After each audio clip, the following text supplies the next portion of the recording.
Olá, tudo bom? Hoje estamos aqui para a nossa aula de ética. Eu espero que vocês tenham aproveitado o feriadão, tenham descansado, para a gente poder voltar ao nosso ritmo, tá certo? Com as nossas aulas remotas. Então, hoje, a gente vai falar sobre algo, como nós estamos ainda, não começamos ainda a utilizar o livro. Então, a gente está relembrando, né, fazendo umas sondagens, umas revisões de algumas coisas que vocês estudaram no decorrer do ano anterior, né, no caso do ano de 2020. E hoje, dia 18 de fevereiro, né? Então, nós estamos dando continuidade às nossas atividades remotas. Lembrando que é sempre importante vocês mandarem as suas atividades, porque quem está vindo aqui para a escola, a gente está podendo acompanhar, né? Está podendo ver quem realmente está fazendo, onde está a dúvida, mas vocês em casa, a gente quer não fica do outro lado da tela, então a gente precisa saber, a gente precisa desse retorno, tá certo? E hoje nós vamos falar mais uma vez sobre um assunto que eu sei que vocês sabem muito a respeito disso, mas é sempre bom a gente falar, porque quanto mais a gente fala, parece que mais as pessoas fazem coisas erradas. E o que nós vamos falar hoje, querendo ou não, faz parte da nossa vida, mas a água, né? Nós vimos ano passado, de tudo que a gente estudou sobre a água, a gente falou sobre a água na disciplina de ética, falou em geografia, falou em ciências. E aqui no Brasil a gente tem uma certa vantagem, certo privilégio. Por quê? Nós temos cerca de 20% da água do planeta, de todo o planeta, tá, gente? Nós temos cerca de 20%. Os outros 80% são divididos para as outras partes do mundo, né, para os outros países. Nós, aqui, temos rios muito grandes, muito importantes, que são inclusive utilizados para gerar energia elétrica. Né, que nós vimos ano passado que existem as usinas hidrelétricas. Aqui no Brasil a gente tem as usinas de Três Marias, de Itaipu. Então, no Brasil, a maior parte da energia é produzida pela água. A gente viu que existem outras formas de energia, outras fontes de energia, mas aqui no Brasil a maior parte é produzida pela água, certo? E a gente viu que na água a gente encontra oxigênio, hidrogênio, por isso que é possível alguns animais sobreviverem dentro da água. Nós não conseguimos sobreviver dentro da água por quê? Porque nós temos pulmões. Os pulmões, eles são feitos, né, para quem respira na terra. Quem respira na água tem as brânquias, mas se essa água ela estiver muito poluída, como fica esse oxigênio? Como fica a respiração desses animais, desses peixes, tartarugas e outros que vivem na água? Nós vimos que a água própria para o consumo é a água potável, e para ela poder ser própria para o nosso consumo, ela não pode ter gosto, ela não pode ter cheiro, ela não pode ter cor. Se você pega uma água, você vê que ela tem uma cor, que ela não está transparente, né? Se você pegou uma água, você viu que tem cheiro, então é porque já não está própria para a gente beber. E apesar de tantas campanhas que existem, a gente sempre está assistindo televisão e vê, né, as reportagens pedindo para as pessoas economizarem água. Muitas vezes essas propagandas não funcionam. As pessoas ainda não aprenderam a economizar água. E tem gente que tem um pensamento assim: eu na minha casa quase não falta água.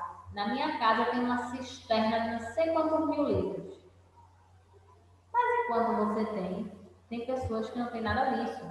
Como, por exemplo, as pessoas do sertão. As pessoas que vivem no sertão, elas andam quilômetros, quilômetros mesmo. Só para a gente ter uma ideia, 1 quilômetro, 1.000 quilômetros, a gente tem 1.000 metros. Elas andam vários quilômetros para poder conseguir água.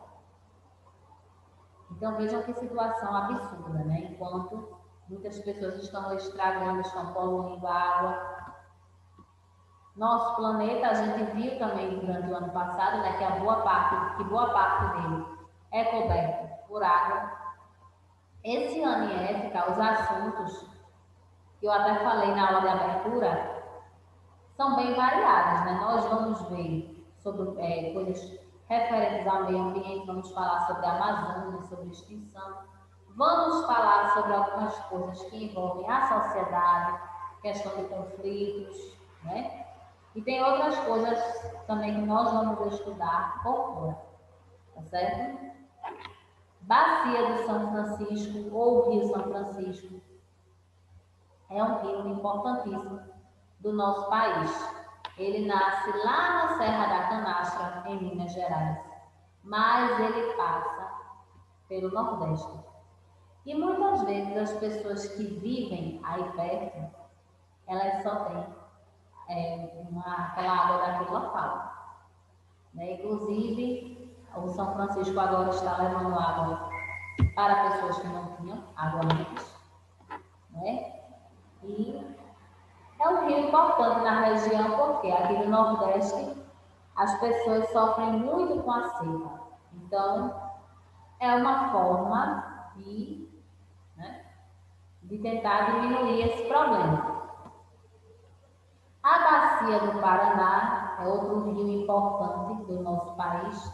Quando a gente fala das bacias hidrográficas, essas bacias são rios grandes, muito grandes por sinal. Né? Então, para vocês terem ideia, a gente está vendo aqui nas fotos dos rios, mas numa única foto você não consegue pegar todas as partes do rio. Praticamente impossível. A bacia amazônica ou rio Amazonas, como ele também é chamado, né? É um rio importantíssimo, um dos maiores rios do mundo, né? Passa pela floresta também. Nesse rio aí tem uma grande diversidade de peixes, né? Vários tipos de peixes.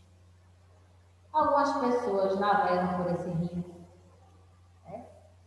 Infelizmente, os nossos rios eles vêm sofrendo com a poluição da água, porque está demais, né? As pessoas estão poluindo muito.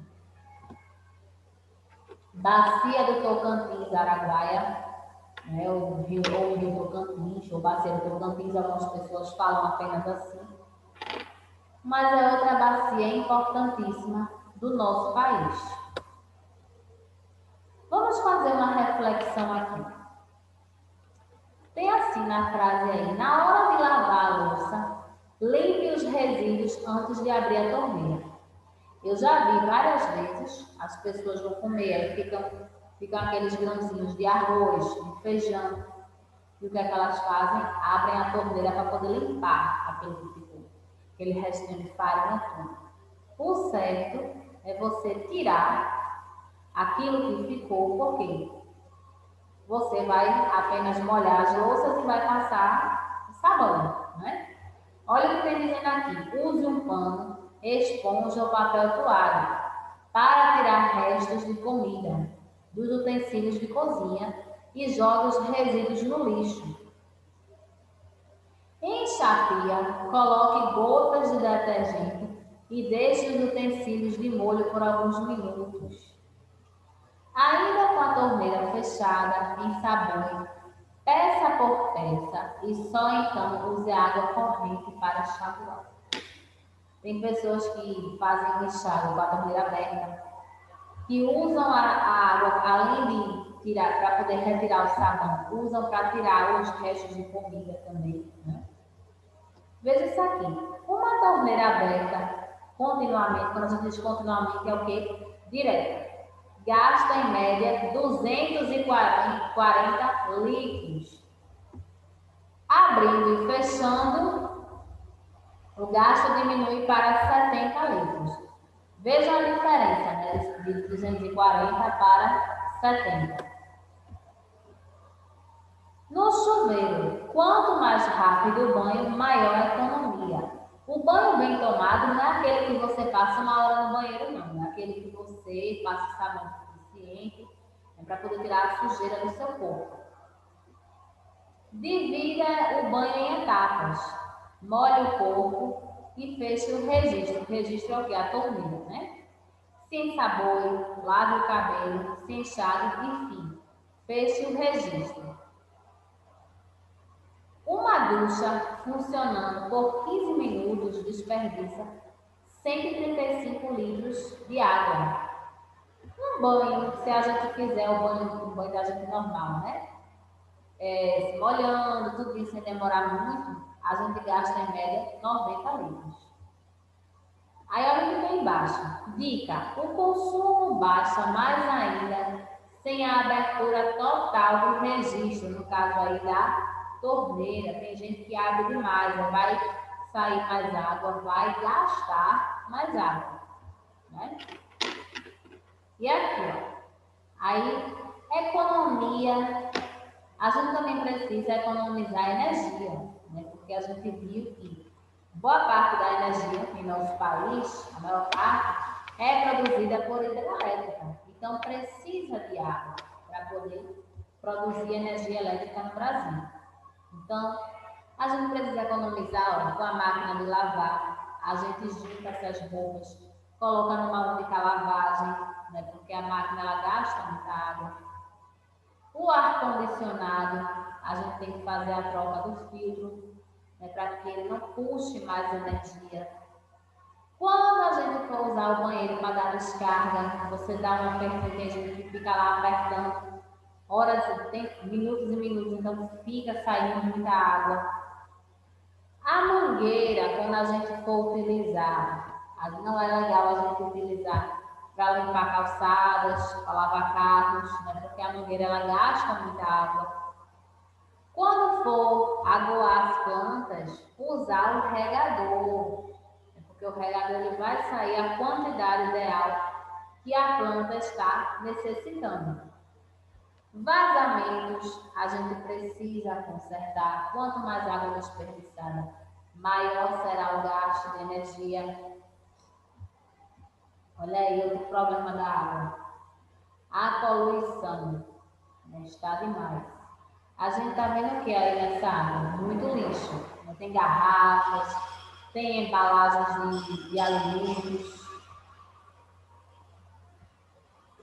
Isso aí, quando a água ela fica armazenada no local, fica guardada no local, e a gente não consegue deixar esse local tampado, então vão nascer as larvas.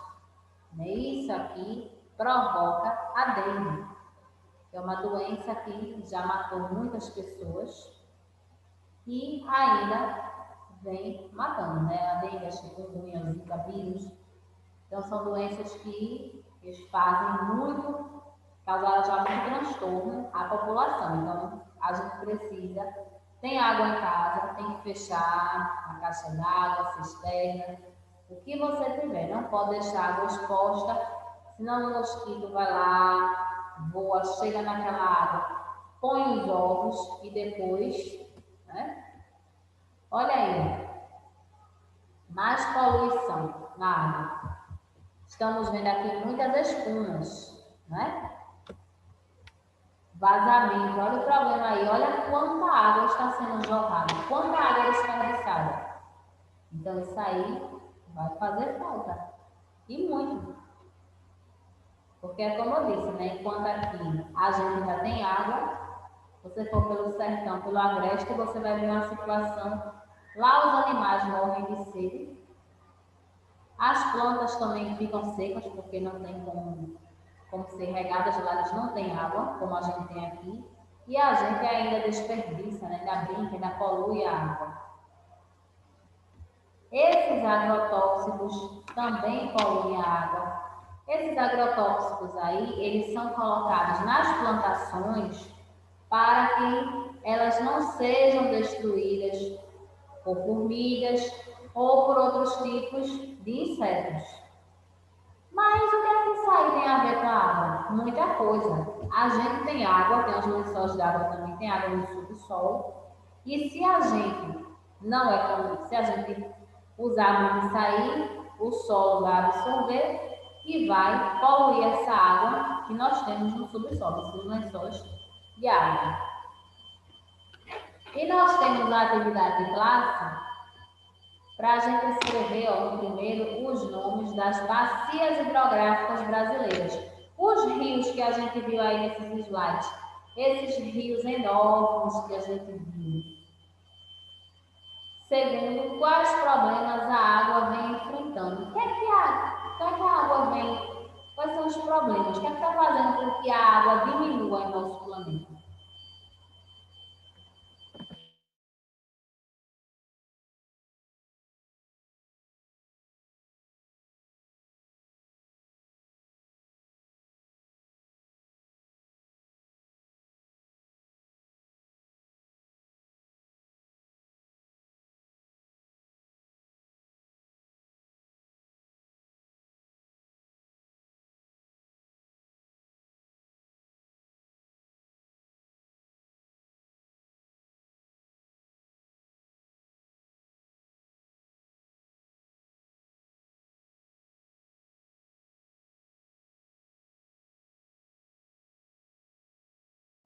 Vocês podem pausar o vídeo e daqui a pouco a gente volta para poder fazer a nossa correção. Então, voltando, né? Primeiro quesito, pedia que a gente escrevesse o nome das bacias hidrográficas brasileiras, né? Os rios brasileiros, que são muito grandes, que inclusive a gente viu alguns nos slides. Segundo, era para a gente dizer os problemas que a água vem enfrentando. Então, olha aí, ó, os principais rios, né, as principais bacias hidrográficas do nosso país. Bacia do Paraná, Bacia Amazônica, Bacia do Tocantins-Araguaia e Bacia do São Francisco, né? Esse rio São Francisco tão importante para a região Nordeste. Apesar dele nascer lá em Minas Gerais, mas as águas dele passam pelo Nordeste. Segundo quesito, problemas que a água vem enfrentando. Poluição e desperdício, né? Muita gente jogando água fora, brincando com água, não estão levando a situação a sério, porque as pessoas sabem, né, que a maior parte do planeta é coberta por água, mas uma parte dessa água são as geleiras e a outra parte, se a gente não economizar, vai faltar. Tudo que é aquilo que a gente gasta demais, que a gente não liga, um dia se acaba. E quem sofre as consequências são os próprios seres humanos e os animais. Os animais e as plantas que são os mais inocentes aí na situação, né? Que não fazem mal a nada. São vítimas também. Certo? Então, a gente fez isso aí, tá certo? Então, hoje a gente fica por aqui. Um beijo para todos vocês e até a nossa próxima aula, tá?